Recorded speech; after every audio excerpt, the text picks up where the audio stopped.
आज हम लोग एक नए टॉपिक के साथ अपनी क्लास स्टार्ट कर रहे हैं। बेटा एनईपी जो कि हमारी गवर्नमेंट ने लागू कर दी है और इस बार बीए थर्ड ईयर के बच्चे जो कि 5th सेमेस्टर में आए हैं, उसके बाद 6th सेमेस्टर में आएंगे होम साइंस वाले, तो उन लोगों के लिए एक बड़ी एक समस्या आ रही है। एक पेपर है 4th पेपर रिसर्च प्रोजेक्ट। सभी को बड़ा कंफ्यूजन है इसको लेकर कि रिसर्च प्रोजेक्ट में आखिर करना क्या है, whether it is a dissertation type और जिस प्रोजेक्ट में हमको किस आउटलाइन को कवर करना है, किस तरह से अपना काम शुरू करना है। तो आज हम इसी विषय के ऊपर अपना ये वीडियो बना रहे हैं। ओके, चलिए सबसे पहले तो हम ये देखेंगे कि ये कोर्स सिलेबस में क्यों रखा गया है, what are the outcomes of this course, objective क्या है हमारा। देखो, कोई भी कोर्स सिलेबस किसी भी सेमेस्टर में जब हम लागू करते हैं तो उसके पीछे कुछ उसका उद्देश्य होता है। तो सबसे पहले तो हमें वो उद्देश्य को देखना होगा कि वो उद्देश्य क्या है। और ये रिसर्च प्रोजेक्ट वाला पेपर हमारे 5th सेमेस्टर में भी है और 6th सेमेस्टर में भी है इसी टाइटल से। और बेटा तो हमें ये देखना है कि इसमें हमको आखिर इसका क्या ऑब्जेक्टिव है। हमारा कोर्स आउटकम देखिए 5th सेमेस्टर और 6th सेमेस्टर दोनों में सेम कोर्स है ये रिसर्च प्रोजेक्ट। उसमें भी 4th पेपर है और इसमें भी 4th पेपर है। और इस रिसर्च प्रोजेक्ट का हम कह सकते हैं ये पार्ट 1 है, this is part 1 and 6th में पार्ट 2 है। तो हमको ये दोनों में एक कॉमन की तरीके से है, तो हम इस पर अच्छी तरह से प्रकाश डालेंगे कि इसके दोनों के कोर्स आउटकम्स क्या हैं। ये प्रोजेक्ट हमारे सिलेबस में रखा गया, उसका मेन रीज़न क्या क्या है। हमको देखो बेटा, हमको क्या आना चाहिए, लोगों से कम्युनिकेट करना आना चाहिए, कम्युनिकेट करना, बातचीत करना उनकी, हम तभी तो उनसे उनकी प्रॉब्लम को जान पाएंगे।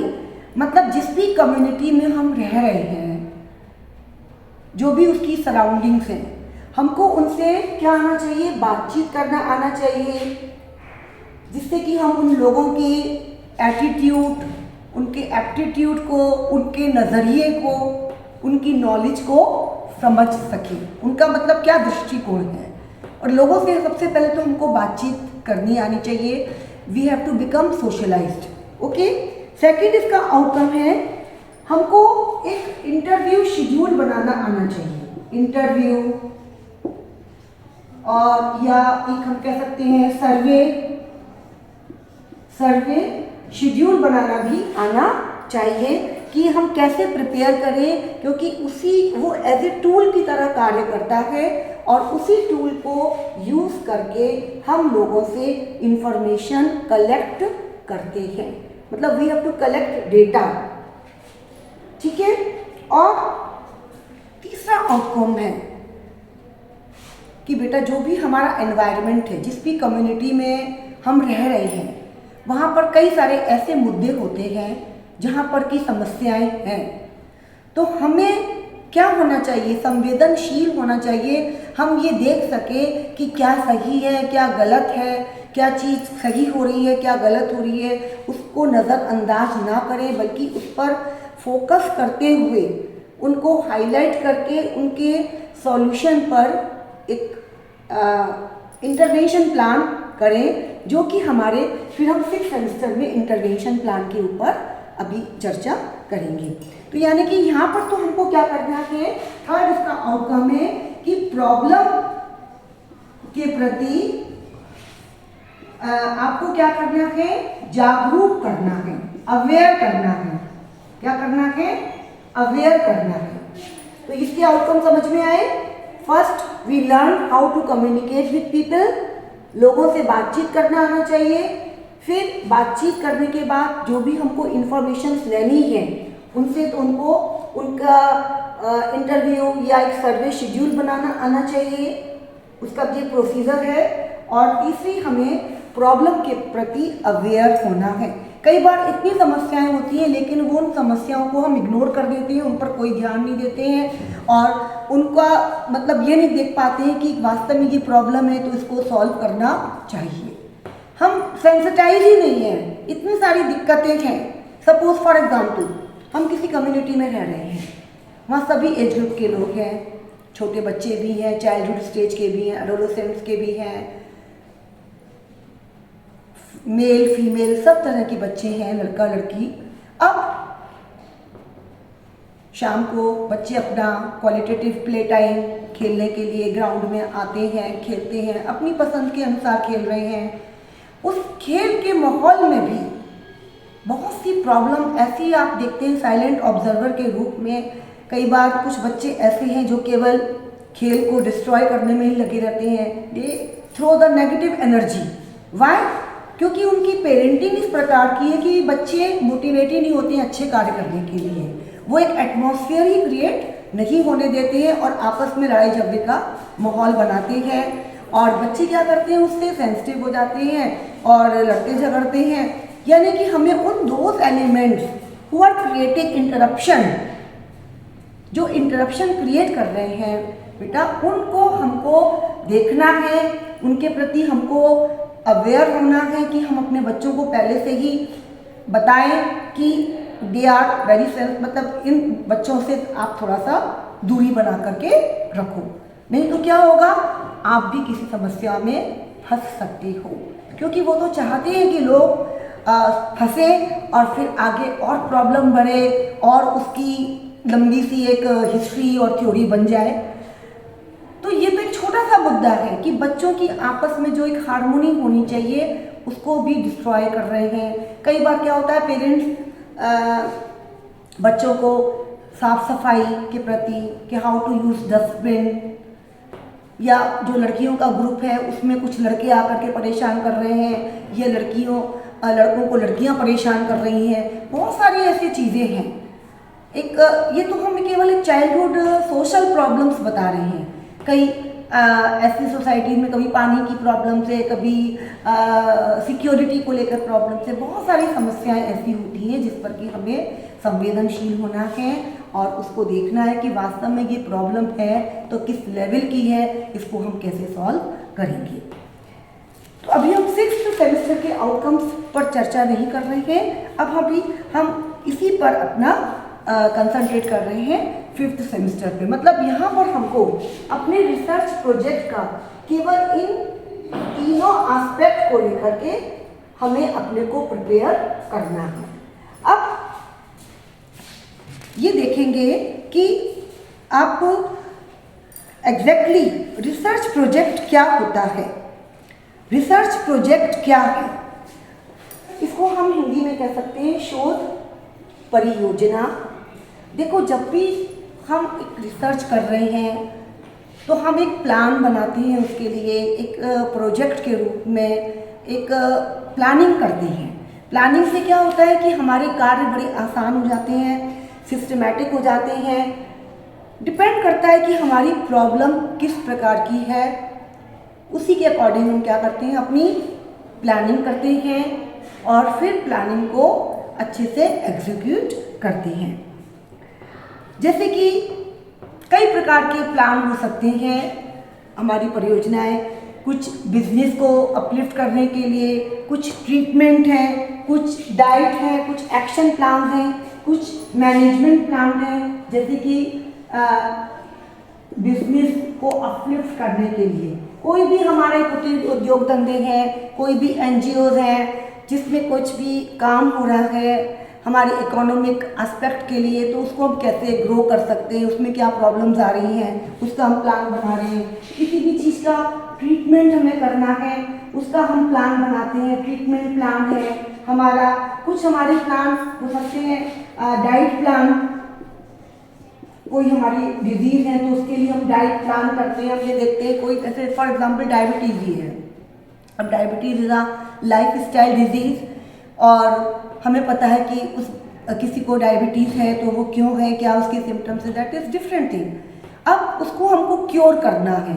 आजकल जैसे कि आप बहुत से वीडियोस भी देखते होंगे यूट्यूब पे, रिवर्स प्लान आ रहे हैं कि हम डायबिटीज़ को कैसे बैक कर सकते हैं, रिवर्स कर सकते हैं without any medicine, only through diet.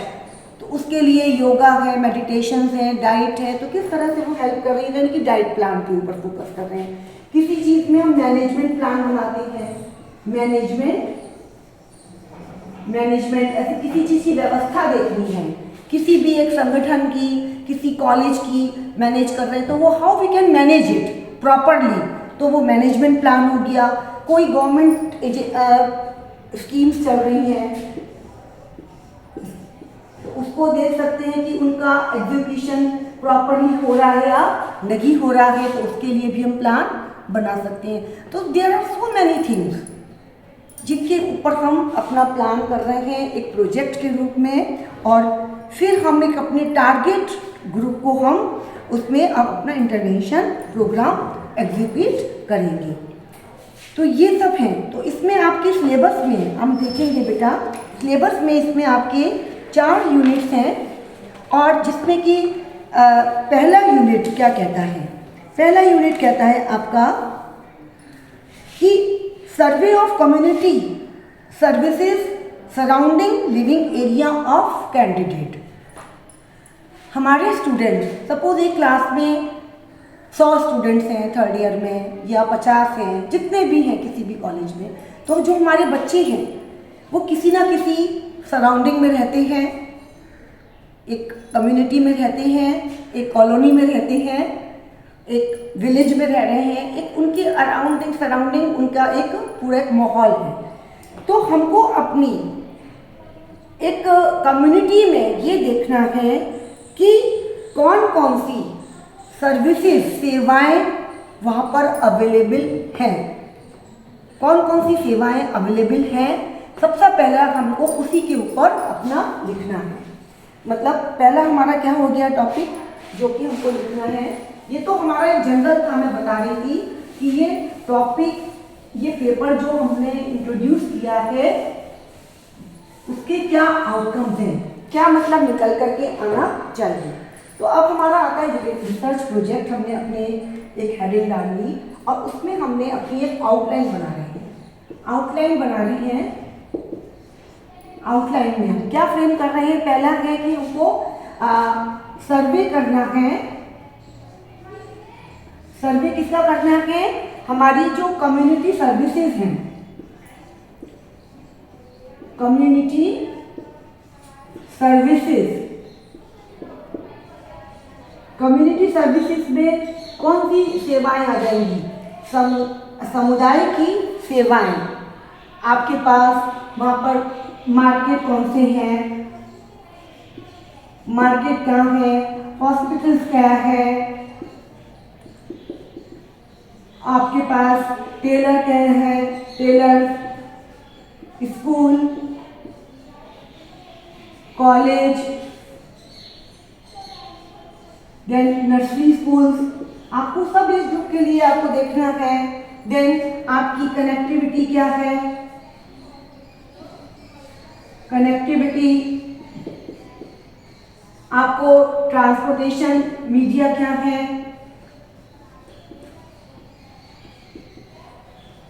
Transportation media क्या है, वहाँ की वाटर फैसिलिटीज, इलेक्ट्रिसिटी,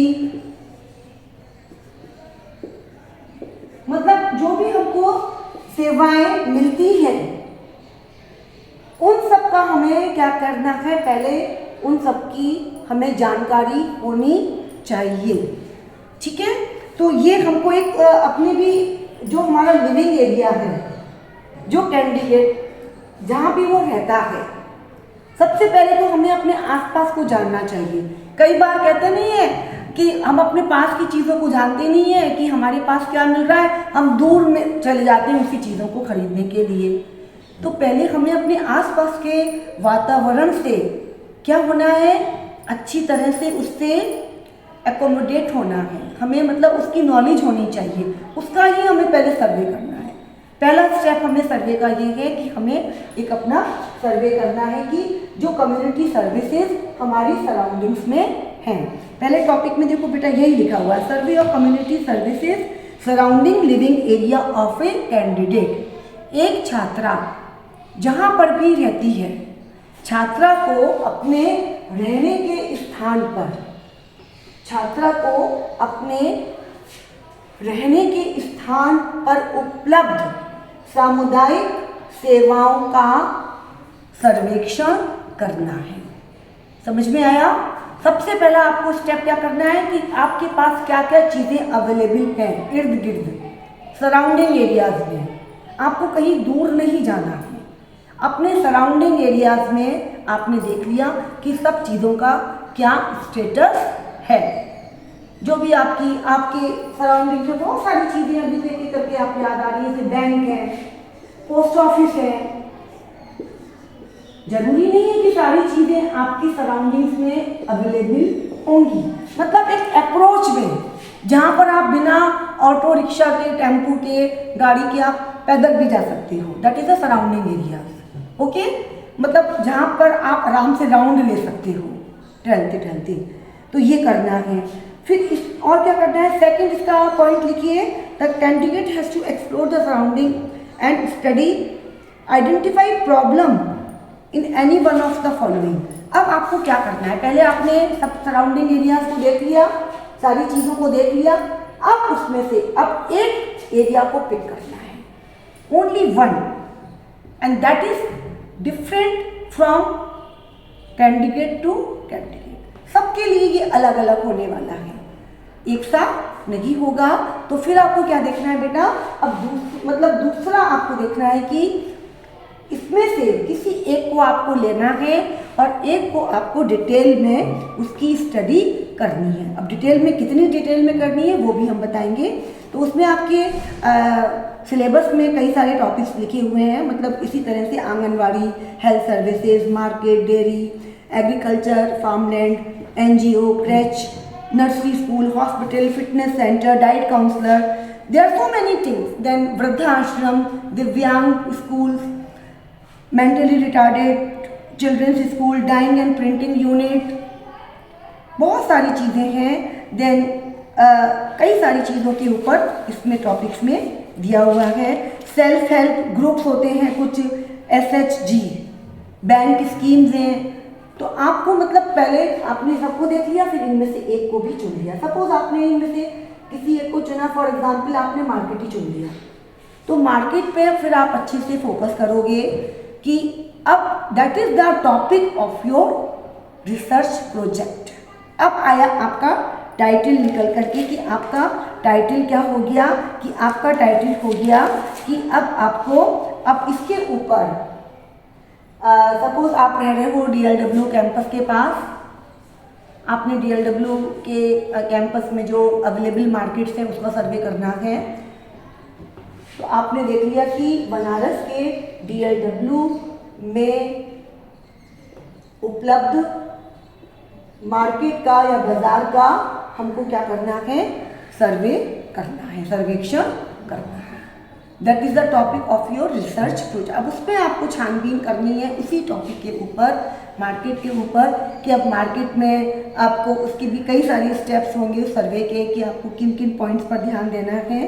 तो उसका पूरा आपको एक प्लान बनाना है। तो यहाँ तो हम केवल ये बता रहे हैं कि किस तरह से आपको अपना काम शुरू करना है, अब काम को फिर कैसे करना है इसको भी हम बताएंगे नेक्स्ट वीडियो में। तो आपने एक टॉपिक ले लिया, उस टॉपिक को एलेबोरेट कर लिया, और फिर उसके बाद उस टॉपिक के बाद आपने क्या किया, सेकंड, ये तो अभी फर्स्ट में ही था, फर्स्ट यूनिट में ये सारी चीज़ें थी। सेकंड यूनिट में आता है seek permission to carry the visit, plan visit to the area site for developing and understanding. Suppose आप फॉर एग्जाम्पल आपको हॉस्पिटल में सर्वे करना है, आपको स्कूल में सर्वे करना है, तो आप ऐसे ही नहीं चले जाओगे किसी भी इंस्टीट्यूशन में। आपको पहले क्या लेनी पड़ेगी, परमिशन लेनी पड़ेगी। एक लेटर आप लिखोगे कि मेरे को इस कोर्स के अंतर्गत अपने इस सर्वेक्षण के अंतर्गत मुझे आपकी थोड़ी मदद की आवश्यकता है, और अपना सिलेबस की कॉपी भी आप अटैच कर सकते हो। प्लस आप अपने कॉलेज के, अपने डिपार्टमेंट से, अपने प्रिंसिपल से आप मोहर, आप सिग्नेचर करा करके एक परमिशन लेटर यहाँ से ले जाइए और फिर वहाँ से उनको दीजिए रिक्वेस्टिंग लेटर। फिर वो आपको परमिशन देंगे, हाँ मैडम आप इतने बजे से इतने बजे तक आइए, आप you are most welcome to for survey and get up your enquiries. समझ में आया? तो इस तरह से आपको अपना काम करना आना चाहिए। अभी तो शुरुआत है बेटा, अभी तो हमारे शोध की शुरुआत है। You are stepping first step. तो यदि फर्स्ट स्टेप में आपको सारी चीज़ें क्लियर होती हैं, आगे चल के जब आप शोध करोगे, रिसर्च करोगे, एमफिल करोगे, डिसर्टेशंस बनाओगे, आपको कभी भी अपना डेटा कलेक्शन में प्रॉब्लम नहीं होगी और आप अपना बड़ा ही बढ़िया से अपना डेटा कलेक्ट करोगे। उसके एनालिसिस, उसका इंटरप्रिटेशन तो बाद में, पहले तो कलेक्शन अच्छा होना चाहिए, सॉर्ट आउट करोगे। समझ में आया? तो आपको क्या करना है, आपको परमिशन लेनी है विजिट के लिए, जो भी आपने एरिया चुना है। समझ में आ गया? तो यहाँ आपका सेकंड आपने लिख दिया कि हमें क्या करनी है, अपने चुने हुए क्षेत्र से एक आज्ञा लेनी है और उसकी हम एक रिक्वेस्ट अपनी साइड से देंगे। फिर तीसरे में क्या करना है, डेवलपिंग अ टूल। अब एक टूल तैयार करना है। उसके लिए सर्वे की इंफॉर्मेशन कलेक्ट करने के लिए क्या करना है, एक प्रश्नावली या एक सर्वे शेड्यूल तैयार करना है, जिसमें आप सारी इंफॉर्मेशंस उनसे लोगे, उनको लिखोगे और तब आपका डेटा कलेक्ट होगा। क्या होगा? डेटा कलेक्ट होगा, इंफॉर्मेशन आएंगी और उस एरिया जो भी आपने चुना है वहाँ पर आप डेटा कलेक्ट करोगे और पूरा आपके पास इंफॉर्मेशंस आ जाएंगी और फिर उसकी आप एक रिपोर्ट तैयार करके अपने फोर्थ में यही है, a detailed report to be prepared and submitted. फिर आपने अपनी रिपोर्ट तैयार करके उसको आप सबमिट कर दोगे and that is the research project. अब इसमें बहुत सारी चीज़ें हैं, उसके स्टेप्स क्या क्या हैं सर्वे के, उसके कौन कौन से चैप्टर्स होंगे और उसके आपके किस तरह से आप